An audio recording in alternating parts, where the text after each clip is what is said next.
सरपंच संतोष देशमुखांच्या हत्येच्या निषेधार्थ बीडमध्ये विराट मोर्चा। वाल्मिक कराड विरोधात तीव्र रोष। मारेकऱ्यांना तत्काळ अटक करण्याची मागणी।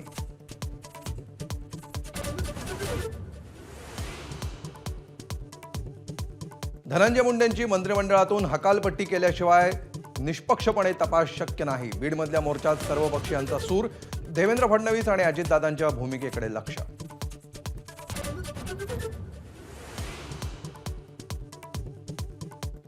सरपंच हत्या प्रकरणामध्ये नावं समोर आलेल्यांना तत्काळ अटक करा। बीडच्या मोर्चातून जरांगेंची मागणी।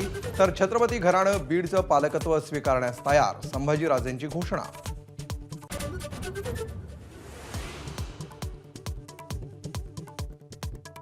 सुरेश धस यांच्याकडून वैयक्तिक स्वार्थासाठी महिला कलाकार टार्गेट। अभिनेत्री प्राजक्ता माळेकडून सुरेश धस यांच्या विरोधात महिला आयोगाकडे तक्रार। पत्रकार परिषदेत अश्रू अनावर।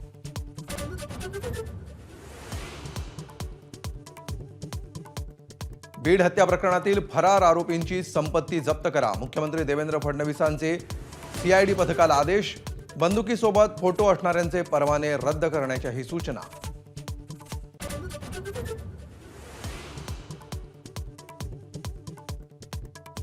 संतोष देशमुख प्रकरणातील 3 आरोपींची कर्नाटकात हत्या झाल्याचा संशय दमानियांकडून व्यक्त। व्हॉइस मेसेज व्हायरल करत पोलिसांकडे तक्रार।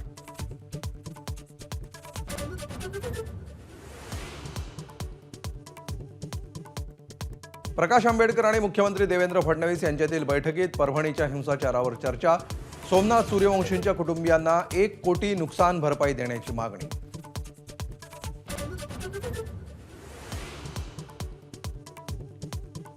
खातेवाटप होऊन आठवडा झाला तरी 15 मंत्र्यांनी अजूनही पदभार घेतला नाही। भाजपचे 9, शिवसेनेचे 3 आणि राष्ट्रवादीचे 3 मंत्री मंत्रालयापासून दूरच।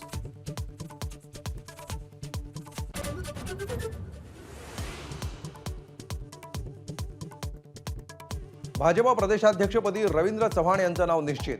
तुर्तास संघटन पर्वचे महाराष्ट्र प्रदेश प्रभारी म्हणून नियुक्ती।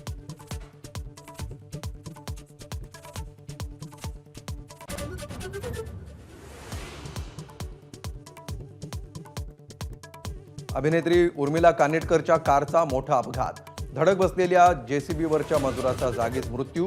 दुसऱ्या कारनं उर्मिलाच्या कारला धडक दिल्यामुळे अपघात। कोठारे कुटुंबाचा दावा।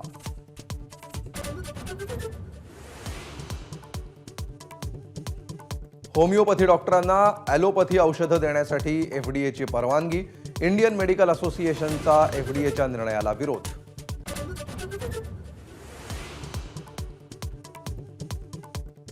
दिवंगत माजी पंतप्रधान मनमोहन सिंग यांच्यावर शासकीय इतमामात अंत्यसंस्कार। राष्ट्रपती, उपराष्ट्रपती, पंतप्रधानांसह सोनिया आणि राहुल गांधींच्या उपस्थितीत अखेरचा निरोप।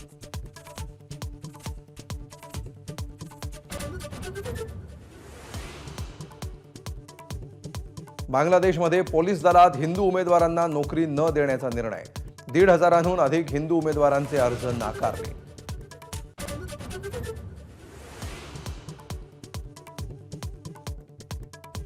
चौथ्या टेस्टमध्ये नितीश कुमार रेड्डीचं झुंजार शतक। वॉशिंग्टन सुंदरसोबत 8व्या विकेटसाठी 127 धावांची भागीदारी। दिवस अखेर भारताच्या 9 बाद 354 धावा। अजूनही 116 धावांची पिछाडी।